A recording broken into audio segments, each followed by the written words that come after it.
The European Union has made one of its boldest moves yet in the ongoing Gaza conflict. In Brussels, the bloc unveiled a sweeping sanctions package targeting both Hamas leaders and members of the Israeli government, alongside violent settler groups in the West Bank. The move signals Europe's strongest stand so far, a decisive step away from purely rhetorical concern and into concrete action.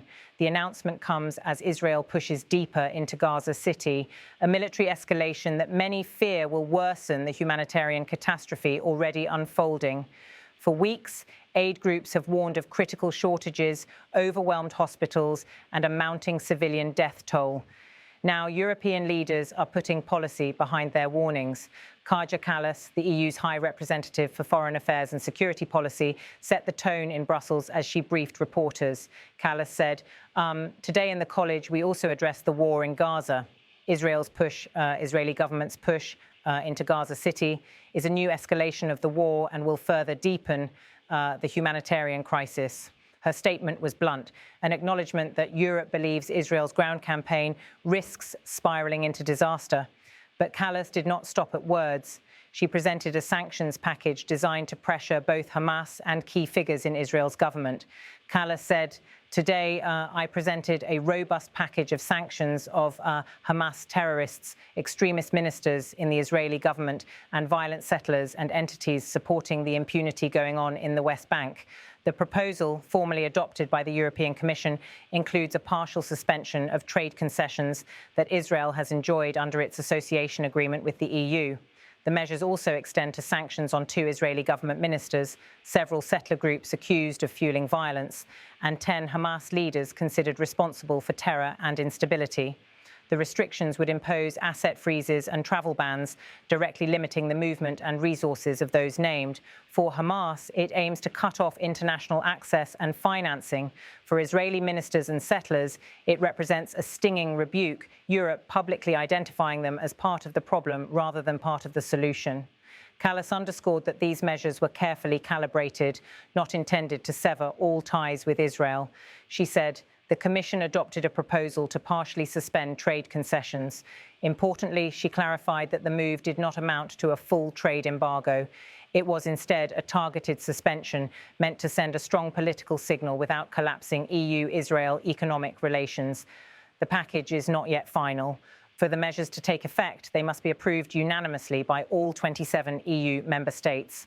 If that hurdle is cleared, the sanctions would begin 30 days after formal approval. Still, even in draft form, the proposal is significant. It is Europe's clearest signal yet that its patience is running out, not only with Hamas's violence, but also with Israel's military strategy.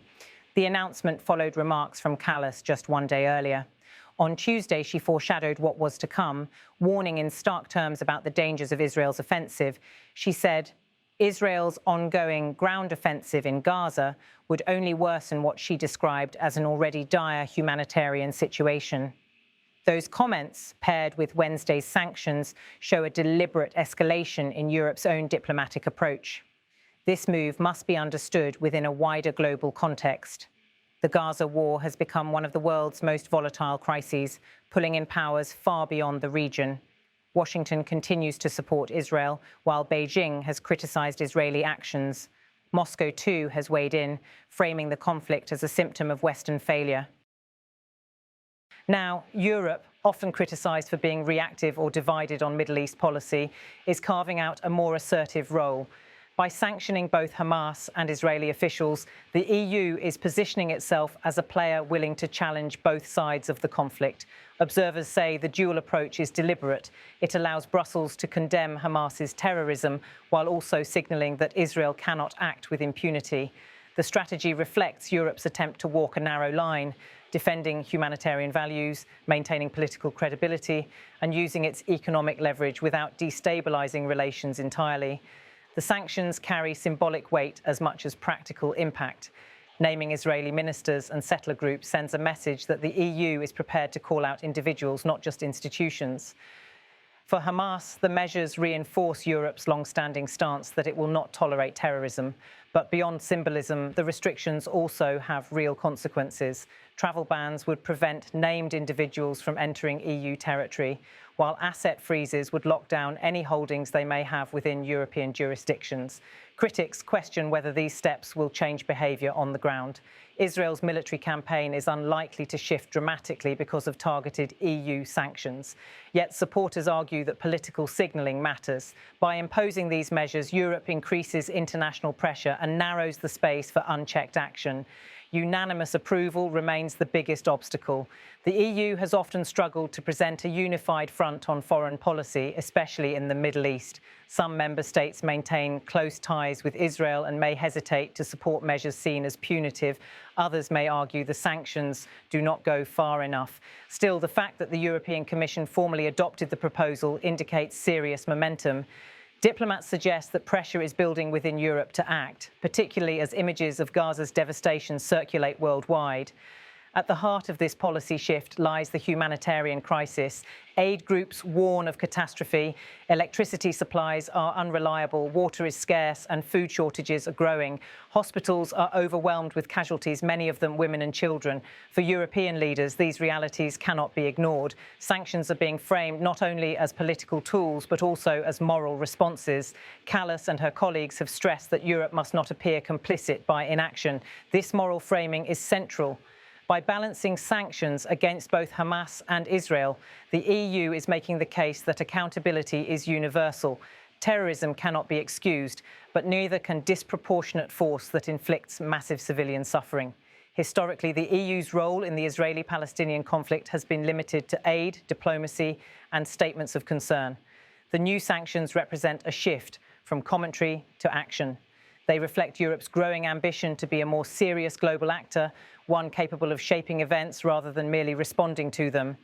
For Kallas, the sanctions package is not just about Gaza, it is about Europe's credibility. If the EU wants to be seen as a defender of human rights and international law, it cannot sit idly by while one of the world's worst humanitarian crises unfolds on its doorstep.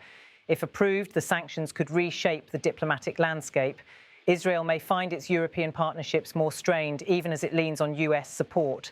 Hamas leaders will find it harder to operate internationally, and Europe itself will have staked a new position, one of engagement backed by real consequences. Of course, the impact on the ground remains uncertain. Sanctions alone cannot stop bombs from falling or end the suffering of civilians, but they can shift political calculations, create pressure for negotiation, and amplify calls for restraint. The Gaza war is far from over. Each day brings new casualties, deeper suffering, and rising anger. Against this backdrop, Europe's actions stand out. They are neither a full solution nor a final answer, but they mark a departure from passivity, a declaration that Europe intends to play a meaningful role in shaping the future of this conflict. For now, the world waits to see whether the EU can maintain unity, whether the sanctions gain approval, and whether they will have any tangible impact. What is clear is that the European Union has crossed a threshold. It has moved from words to deeds, from warnings to action, and in doing so, Brussels has sent its strongest signal yet, that the humanitarian disaster in Gaza and the violence fueling it will not be met with silence.